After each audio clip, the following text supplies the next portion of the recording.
Kia ora everyone, my name is Tony Douglas, I'm 22 years old and I'm here to talk to you about drone patrol. Now, you guys are probably wondering, what is drone patrol?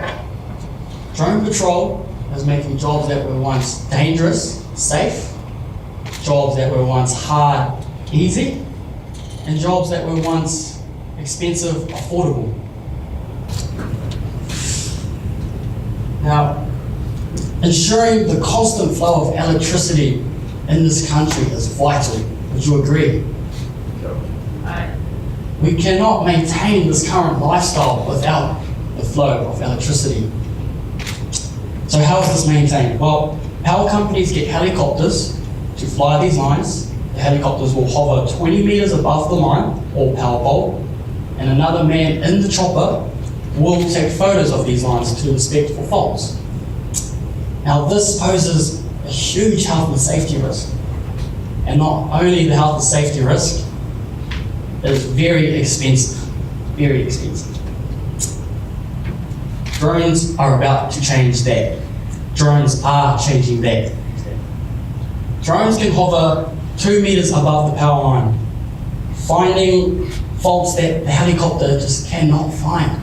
The photo quality that the drone can produce is at a much higher standard and 1/10 of the price. It is not only 1/10 of the price, but the photo is also GPS located to pinpoint the exact location of the fault, saving these companies time and money. So you're probably sitting there thinking, well, my cousin's got a drone, my friend has a drone. What makes you different to them? What makes you different on it? Well, it's easy. Besides my years of experience flying these drones for these companies, I have obtained skills that you can only get from flying for these companies.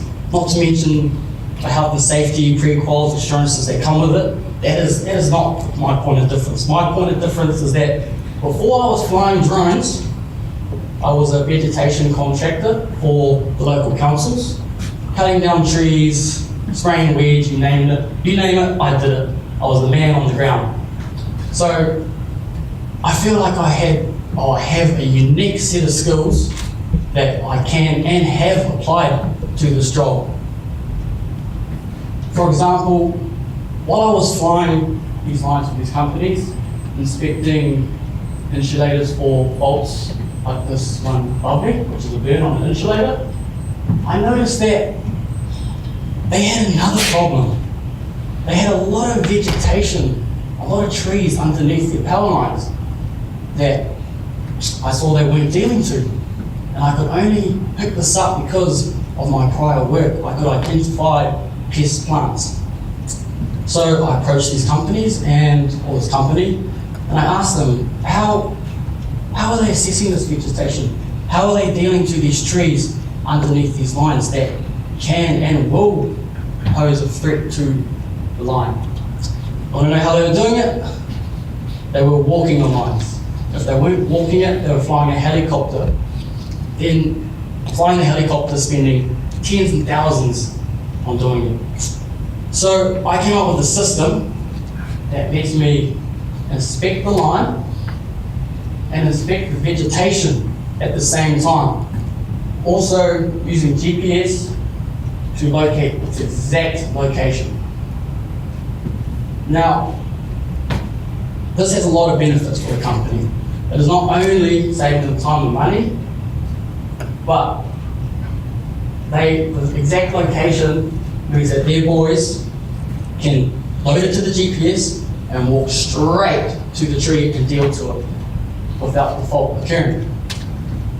So not only is this very cost effective to pull in, but it is ensuring the constant flow of electricity to these homes, because in the end that is their main priority, to keep the people with the power. Staying ahead of the game is how I feel I will become sustainable in these companies. Not only are they saving time and money, but I am also making a profit, which I'm investing back into the company to stay ahead of the game, to stay 2 steps ahead of myself, so that if anyone else coming in who wants to do the same thing I can do, which isn't difficult, but it isn't easy. If I'm 2 steps ahead of myself, then when they try to meet my standards, I'm already in front of them. And I believe that is how I will maintain this work in these companies. But it's not only power lines and vegetation that we can apply drones to. They inspect rivers the same way that they inspect power lines. If they don't walk it, they will get in a jet boat. If they don't jet boat it, they will fly a helicopter, which is once again very expensive. A drone can cost them 1/10 of the price. So instead of spending $1,000 an hour on a helicopter, they are spending $100 an hour on a drone. And the drone can capture this sort of stuff, complete erosion, and it can also GPS the location. Once again, saving them time and money. But it's not only rivers we can apply this to. There is software out there that is going to help farmers. It is going to change the way farmers look at farming. Such as this photo here. Now, it isn't a farm, but it's just an example of what aerial mapping can produce. Now, if you imagine your farm, you imagine a complete aerial photo of it, so clear, so crystal clear, that you can zoom up on any sort of plant. You can zoom up on any sort of irrigation system. That sort of information is priceless to farmers, because then they can really learn how to farm more efficiently, more effectively, and in the end will bring them more profit, more money to their business. And that's what business in the end is about, making a profit, making more money to continue to work. I truly believe that drone control is going to be, it is going to be big. It is going to change the way we all work, we all think. How is this going to benefit our Māori? Well, in so many ways it will benefit. One of the main ways it will benefit is it will open up a modern avenue for our Māori and non-Māori. But the biggest way it will benefit them is if I can become a role model for them. Being a young Māori man, I can show them that you can do it, Māori can do it. All you got to do is focus, put your foot down, and do the mahi. And anything's possible. And I feel like I can show them that, and I can reflect that with my business. So lastly, I'd just like to say, I think there is a big avenue for drone operations, mainly through asset management, which that could be for utilities, councils, farmers or private landowners, and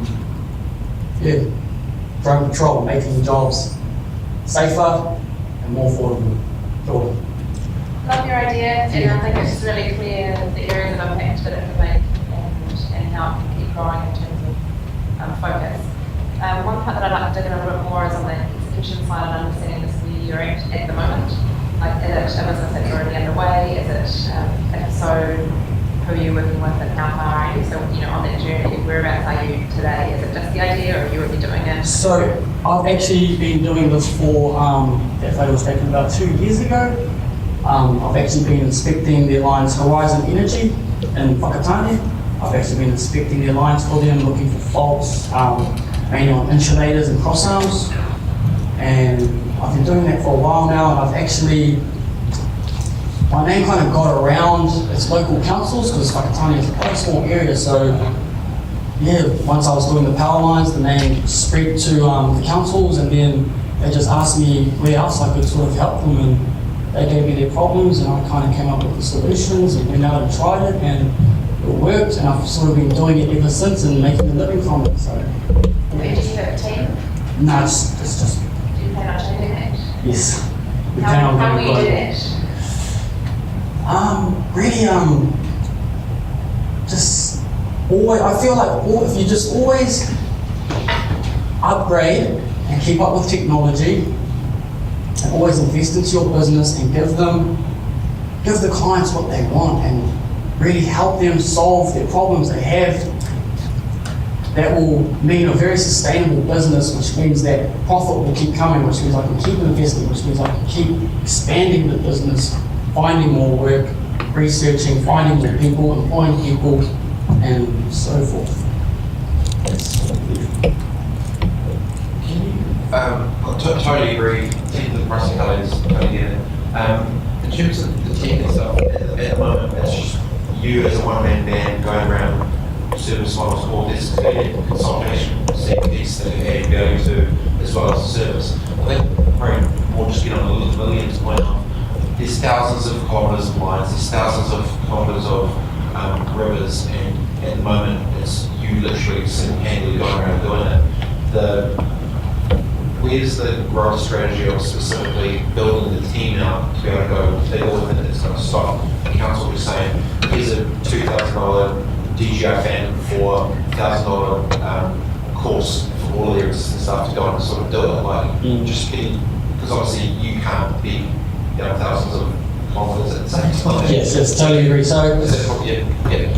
yes, so I think that buying the drone and doing the course, that is the easy bus. Anyone can do it, but it is a skill to flying the drone, especially when you're flying it sort of 500-800 meters. Thousands do that, right? So specifically from your skill set, you've got IP and stuff like the team side. Like what's going to make them go with you with more staff to then just getting their own staff, get trained to do it, or partnering with drone flying companies, or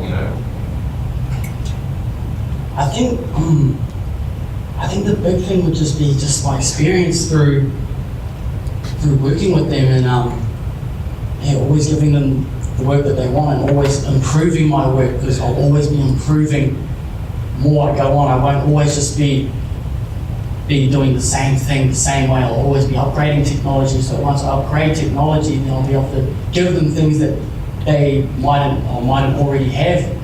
So, for example, upgrading technology would mean getting a thermal camera, which would help assess the vegetation on the rivers a bit more, which would ensure my stability in that company. No, I get that. What I'm saying is, if I own Canterbury, I'm like, hey, cool, do all of Canterbury across all the lines, all the things. How do you literally build the team to do it? Okay, and they said, okay, we've got 1,000 kilometres you want to do. 100% total, yeah. Come and do it. How are you going to do it? Specifically scalable. Outside of just you. Instead of, so really I just. When do you think you will look for your business? I guess when I make enough money to really support myself, and then then I can be able to support them, and if I had that contract there and that definite money there that I could do, then I would definitely look at employing someone or contracting someone, really probably subcontracting someone to come and fly with me, or fly at one other end and we'll meet in the middle or something. I love your idea. It's great. We love your few things here. I think one of the main points is one thing that you do have, which is a real advantage, is that you've got experience in know-how. You understand what you're doing. You've already had 2 years of experience in doing what you're doing. I think one of the things that you might have to look at, especially when it comes to scalability, is how you're going to transfer that knowledge to someone else, or to a team of people, so that they can basically do what you're doing. So I know it's quite hard to fly drones from where it was, and it would take quite some time to get familiar with how to work it, and especially around information, etc. But one of my questions I wanted to ask you was about regulations. In flying drones in open space, because I know there are some regulations around doing that, and just wondered if you had spoken to, I guess, the aviation community in New Zealand about where you can fly, how you can fly, all those kind of, I guess, regulations around flying drones in open spaces. So I guess it's not really a question. My feedback to you is you've got experience and know-how. You've just got to manage to sort of build that through to your team when you start expanding. But my actual question is about regulations and about re-applying and I guess how. Yeah, so Another thing, sorry for Brian, is you talked about, I guess, how the drone business can be applied to other areas such as farming, rivers, and that. I just wondered if you thought any more about what else you could do. And the reason I asked that is because you don't know when, sometime in the future, but there may not be holes anymore. For example, I mean, there probably will be, but it's just sort of if you had thoughts about other applications, obviously you have with the rivers and farms and things. So that was another thing too. I'll let you answer that first question though about regulations. So, yep, the CAA, they control all the drone regulations, and so there is what's called Part 101. So everyone who buys a drone or operates a drone, they work under Part 101. So Part 101 is a set of rules, which, for example, you can't fly above 120 meters, which is I think like 500 or 600 feet or something. Can't fly above 120 meters. You have to keep the drone in line of sight at all times. You can't fly at night. You can't fly within 4 kilometers radius of the airport. And you can't fly over private property or people without consent. I went to a course in Massey University and I obtained my basic UAV handler's certificate, which is kind of like a wings badge, which lets you fly within 4 kilometers of an aerodrome or an airport. And it also just, it sort of lets the clients know that, I do have an understanding of the rules and regulations. It's a 3-4 day course you go through, and you sort of go through rules and regulations, how the airspace works, how air traffic works, radio calling, and they also do 1 day practical tests, so you actually have to show them you can fly the drone and do figure eights and spin it around, all that sort of stuff. So that's Part 101. Part 102 is a proper UAV drone operator's certificate, which will let you fly over private property. It will let you work out of Part 101. So you can fly out of line of sight, you can fly above airspace, you can do everything you can't do in Part 101. I'm 40% of the way through that certificate. So once I get that, then I'll be able to really take the business to the next level and fly out of line of sight. And instead of doing kilometers at a time in rivers, I can do 10 kilometers at a time. For the next question, man, this is the best question. Possibilities for drones, man. I could talk the ears off a donkey about how many possibilities there are. Like, I think that cleaning skyscrapers with drones is a big one. Taking those men off that height, taking that risk, because health and safety is so big these days. So big. If you could take the men and the life away from the job and just have a machine there, then it's benefiting everybody.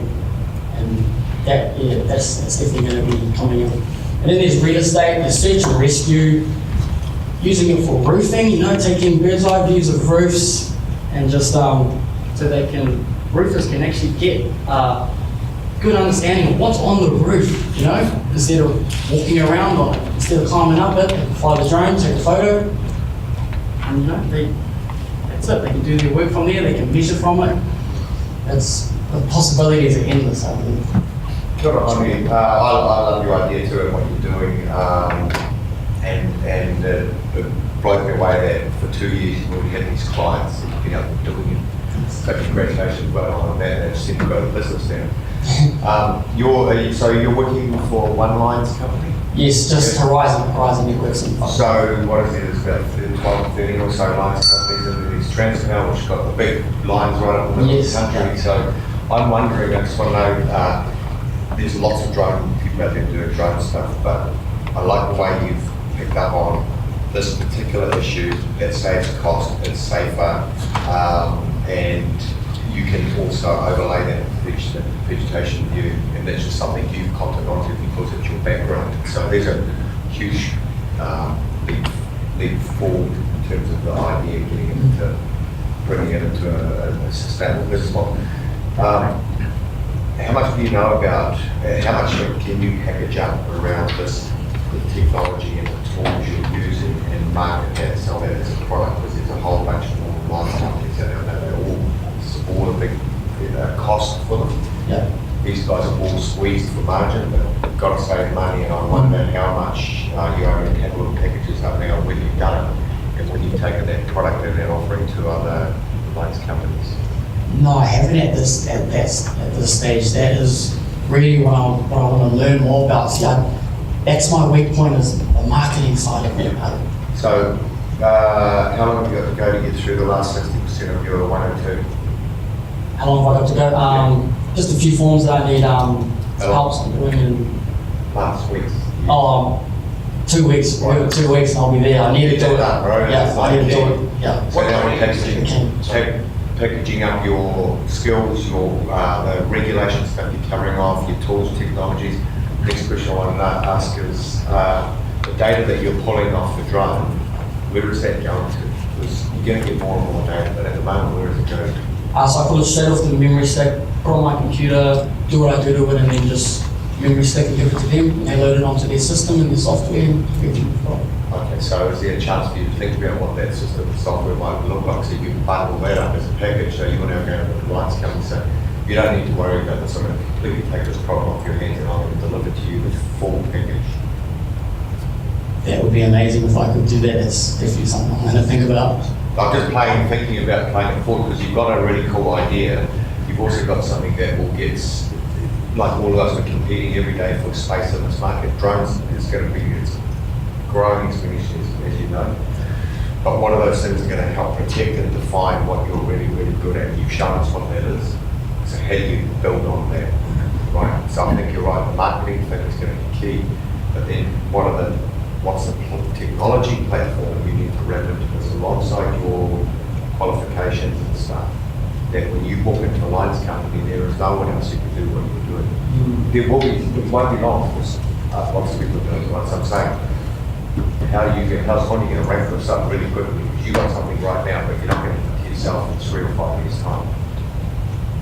I've got to get that license, and I've got to keep investing into good drones. There is a drone that I'm looking at that is made specifically for power line inspections. So I think once I get that job, that drone, that license, I'll have the methodology behind how the work is actually done, and hopefully some more marketing experience, and like you said, put a package together. Have you got people around you that are helping you kind of, that you know across that space and that market, where you fit into all of that, and they will give you some guidance around that stuff? Really just my family, really. My father, he's probably my business mentor. Cool. Yeah, because that's business mentors. Yeah. Now we need to look at what are the technical things around you, so you don't get taken out by another disruptor, because you're a disruptor. So I think you got to move fast. That takes cash. Yeah. So how are you going to do that? But I'll be really keen to see. I don't know. I think you need to talk to some other people in the space. Take your idea with you and give you a bit of an accelerated push for this, because I think you've got a wonderful idea. It's too good an opportunity to do this. What drone are you using? I'm just using the Phantom 4 Pro at the moment. I pretty much just upgraded from the Phantom 3 Pro, but I'm getting there, but I'm just saving up towards the Matrice 210 RTK. And I think when I get that drone, then I'll be unstoppable with the license. Well, you're going to be looking at hanging spectral cameras and stuff off, right? So you're talking about some heavy lifting, you want to do more than 2 or 3 things at once while you full do it one run. Yeah, so this is what that Matrice, sorry. Yeah, so that's the point. So, how are you going to invest in that, but the impact, and I think the key is now not so much, it is the technology, but a little bit further down the line, extending your value chain into turning the data into something that they don't have to worry about, you just give them the answer. But how do you move into those other areas and collect the data using the spectral cameras and stuff, which they get cheap. And there's lots of competition out there too. To move into it, really just, let's just focus on the work. I'm not too sure how to answer that that, Chris. No, it's a little bit of a loaded one, but Honey, look, congratulations again. It's a great idea. I think there's a space out there for what you're doing, and I do think it needs a bit of a push right now. Because of who else is out there, the CRIs are all toiling up with this stuff. But you put those other things around it to give you that unique core basket of goodies, which is you included in that. That's key. No one else gets what you've got in terms of who you are. And get out there and do it. But I'm happy to have a chat online too around kind of what else is going on in that space. It's helpful.